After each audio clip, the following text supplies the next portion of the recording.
Hi everyone, I hope everyone's having a good week. This week I wanted to talk about working with children of different ages and different cognitive capacities.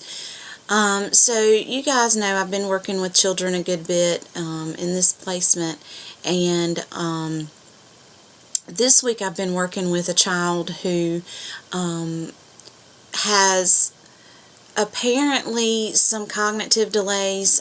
There's been no diagnosis made yet, according to Mom.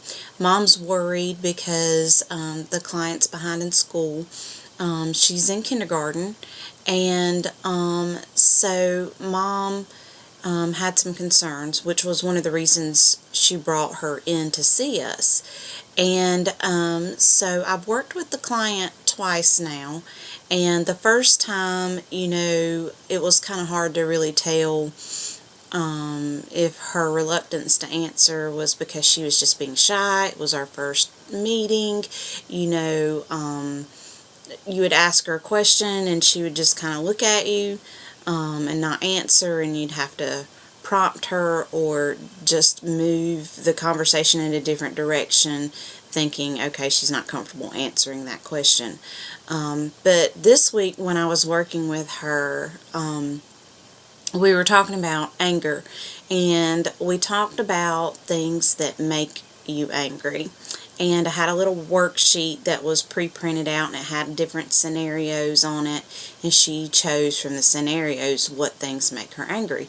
And she did just fine on that. I think that part of it she understood and was going along with well.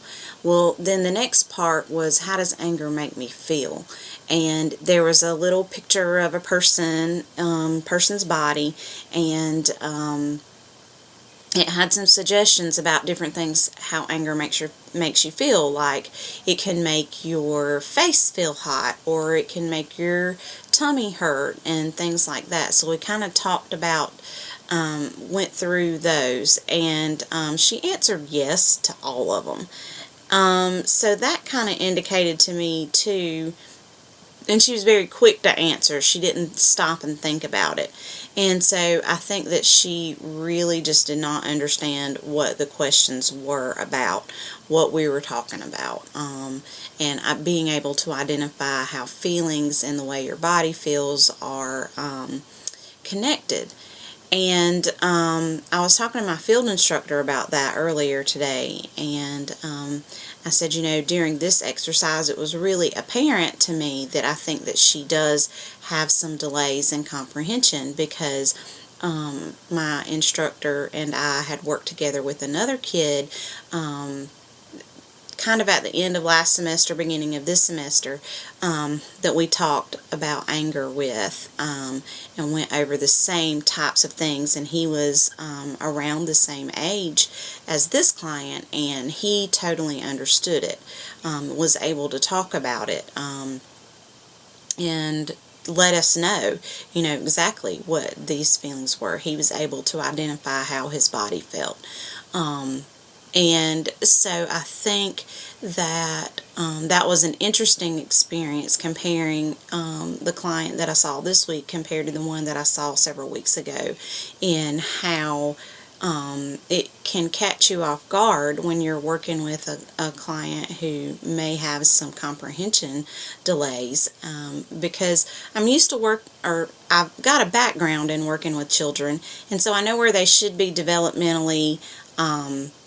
I'm familiar with that, but it's been a while since I've worked with kids, and then being able to recognize how they're delayed is different in this counseling environment as it would be to like a preschool classroom environment. So that was interesting to me, trying to decipher, what I think she's comprehending and what she may not be comprehending. So I would like to continue working on that. Susanna, who is my field instructor, and I are going to continue working with this child together, just because I still want to continue to learn how to work better with children. So my question for you guys this week are, have you encountered any clients who may have some comprehension delays, and if you felt that was challenging? Now for myself, I've worked with adults who were delayed and I didn't have any issues understanding what they were understanding and what they weren't understanding. But with children, I find it's a little different for me. But I'm curious about your experience with that. So, with adults or with children, either one. All right, I hope you guys are having a great week.